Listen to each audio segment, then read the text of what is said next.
Hey, it's Bridgette. Welcome to Above Life channel. The purpose here is to inspire your spirit and to fill you with hope. Today we're going to do that in a creative way. I'm going to do some story share, psychic style, because it's the season right now when I'm filming this. It's October, so it's Halloween season. So I thought it'd be fun to share with you some ghost stories. And these are I'm going to share with you a couple of stories from my experience growing up.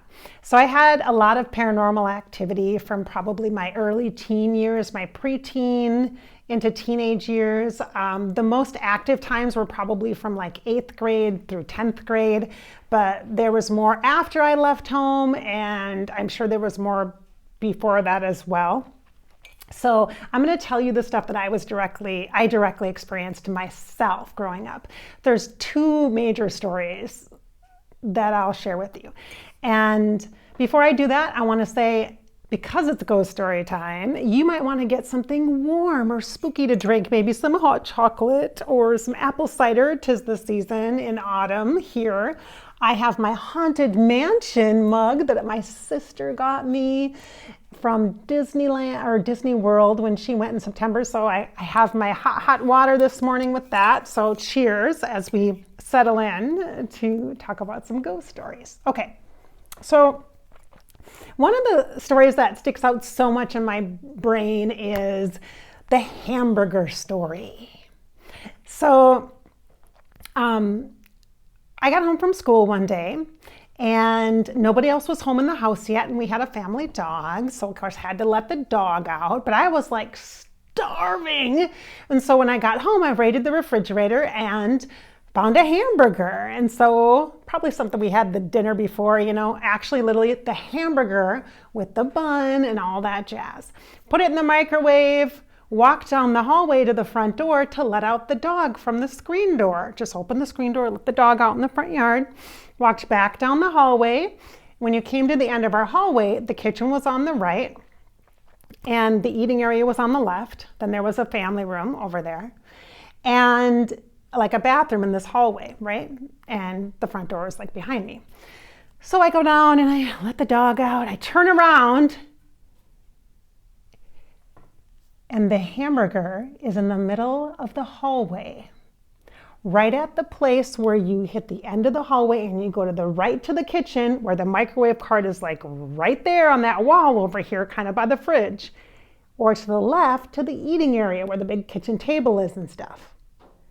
I kid you not, the hamburger was in the middle of the hallway with the bun, the hamburger on it, and the bun on top. I am not kidding. I freaked out. This was the time long before cell phones. Nobody else was in the house. This was just after school time. I freaked out, ran out of the house and across the street to the neighbors. That was just one incident. Now, you would think that when scary stuff happens, it's more scary at night. Oh no, it's just as scary in the daytime. So that was one little paranormal experience that I had had. And during that time, there was a lot of paranormal activity happening in our home. And there were other things that had happened, but not specifically to me, like things that I didn't specifically, I'm not the one that found the things. Okay, so there's another story related to that part of the house as well. And I'm going to tell you from my experience. Now remember, I've been doing psychic work as a psychic and a medium. I'm also a psychic life coach, which is kind of the foundation of my work now. And the focus of my work now is as a psychic life coach. But in my experience in 16 years, right, I can't even tell you how often it is to me that when I've worked with clients in the past, that the center of the home is really the hub of activity, which is really the kitchen. The kitchen, it's not even usually the living room, it's not the bedroom, but it's the center of activity is the kitchen. Oftentimes things will happen in the kitchen. And yes, in my work from time to time, I have gone to people's homes and helped to clear the energy or set the energy. And I could do a video about that and talk about some experiences in regards to that. If you guys are interested in that, I can share some more stories about those specifically. But the kitchen's the hub of the home. And for paranormal activity, it seems like that's kind of the center point. And so I have another kitchen story. So I got up in the morning really early. My parents usually got up pretty early. My mom got up early because she had to go to work early before we went to school, like, 5:30, 6 o'clock in the morning. But I was an early riser, always an early riser. And I had 2 siblings. I shared a room with my sister, and I'm the oldest of 3.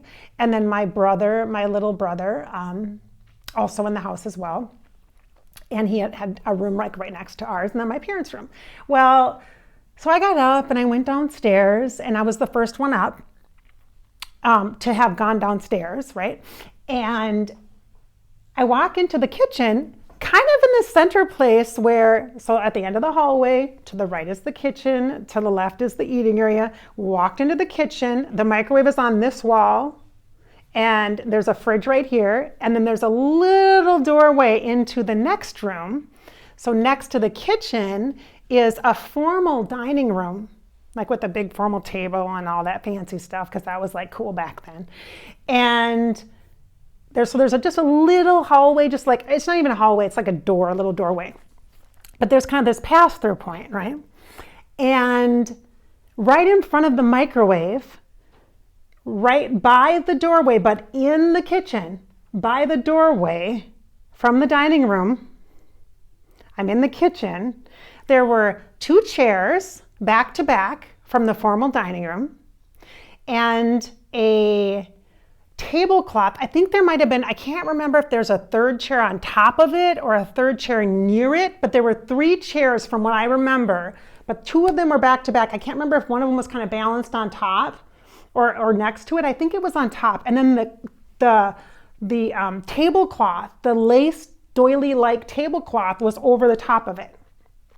So I walk downstairs and turn into the kitchen, and there's this like pile of 3 chairs and a tablecloth. I'm like, what the heck is that? I'm like, what is the deal? I'm like, what? Like, is this a joke? Is this a joke? And so I left it there, and it turned out that like my parents were like, what? Who did that? Oh, come on, Bridgette. It's just a joke. Like, they thought I did it. They thought I was trying to be funny because we had some paranormal activity in the house, and I was just making it like I did it. Like, they thought I did it because I was like the first one awake. No. Then there was this other theory about this. There was this theory that my sister sometimes was a sleepwalker. And so there was this theory, well, maybe she's doing that. Maybe she's the one, that moved that stuff around in the middle of the night while she was sleeping. Like, I didn't even notice her leaving the room, and like, we're in the same room and our beds are like right by each other. That theory was a little bit debunked because there were other things that happened when she wasn't even home. And like the hamburger story, she wasn't there. So maybe that one. Okay, so maybe the chair thing could have been my sister, maybe. So there's one more about the kitchen that I'm going to share with you. I said I had 2 stories because I actually was thinking of the hamburger story and the card story first, but there's all these other ones that are like, I'm remembering now. I'm like, oh my gosh, this one and this one and this one about the kitchen stuff, right? Kitchen's the center of the home. And so there's another one about the kitchen. And I know this one because I was home then when this happened.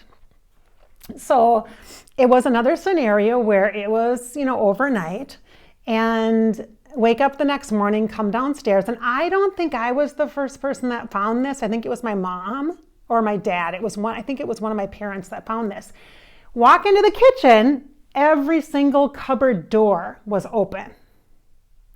All around the kitchen. The top cupboards, the up really high cupboards above the refrigerator cupboards, the drawers were pulled out, the bottom doors under the sink were pulled. Every cupboard was open, wide open, like open. So again, there was 2 theories about this paranormal activity that happened. One was, oh, my sister did it, maybe, because she was sleepwalking. Well, no, there was too many things happening, and it was just no. That one kind of was a bit debunked or kind of not very logical that would necessarily be likely, okay? Not very likely. And the second one was my grandfather had died, and my mom's dad had died, and he was a carpenter, and he worked on the cabinets in our kitchen. So my mom was thinking, oh, it might be my dad. It might be my dad. All right. So that's one kind of explanation for it. There were other paranormal activities that happened in the house during this time, but they didn't directly happen to me, and I didn't directly observe them. There was actually a sighting, a view of a ghost, a physical manifestation of a being of light in our basement. And there was also a couple of other instances, not during this exact same time, but later, where there was a family friend was over at the house and watching a movie or a TV show, some television, and people were making dinner and stuff, or in the food in the kitchen, and walk down the hallway, the kitchen's to the right, there's like a open area kind of where the cupboards are, and you can kind of see like a countertop through, big open area. Then there's the dining room, informal dining room, like the kitchen eating area, and then there's this wide open family room, so you could see all the way through the family room. And the TV then, when you're in the kitchen, you can look down and you can see the TV from the kitchen. And so people are talking and whatever. I wasn't home during this time, and this happened at a later time than the hamburger, the cabinets, and the chairs scenario. But so there are two things kind of related to this around this time, two different stories. One is, so they were watching television, and in between the time when like the station stopped and turned, sometimes there would be like a dark likeness in the a dark screen, and that would start the next show, or it's fade out like to a dark screen and then go into a commercial. Just really subtle, like not even maybe 10 seconds or something like that. Well, during that time once, a face appeared in the television, and the family friends saw it, and so did my mom. And they are freaking out. Okay, so that's one little experience. Again, that's not directly related to me, but they saw that. And then another one, same kind of scenario, there are people around, and people are in the living room, or the family room, and people are in the kitchen and putting away silverware, washing silverware. This was my dad, I believe, and my mom in the kitchen at this time, and doing some things, and all of a sudden turned around, came back, and the silverware was lined up like this: spoon, fork, spoon, fork, spoon, fork, like one this way, one this way. The next one was this way, the next one was this way, lined up along the counter. Yeah, so pretty bold spirits in the house growing up. Lots of paranormal activity in my house growing up. So this is the last story that I'll tell you about my house growing up, that I can think of right now. Actually, there might be more that I just don't even remember because there's been so much stuff. But when we were going through this time when there was a ton of paranormal activity, a lot of scary stuff in the house, like it was just happening so frequently that it scared you a lot. You always felt like somebody was watching you. It just was this really icky feeling and scary feeling. And my little brother didn't want to sleep in his room, so he's very sensitive too, so he would come into my room, and my sister would like fall asleep and try to sleep through it because she didn't want anything to do with any of that. So she tried to go to sleep as soon as she can and just, don't talk to me about this, I don't want to know about it. She would just try to ignore it as best she could. Pretend it's not happening. That was her approach, her coping mechanism. And my little brother and I would be like, we wouldn't be able to sleep.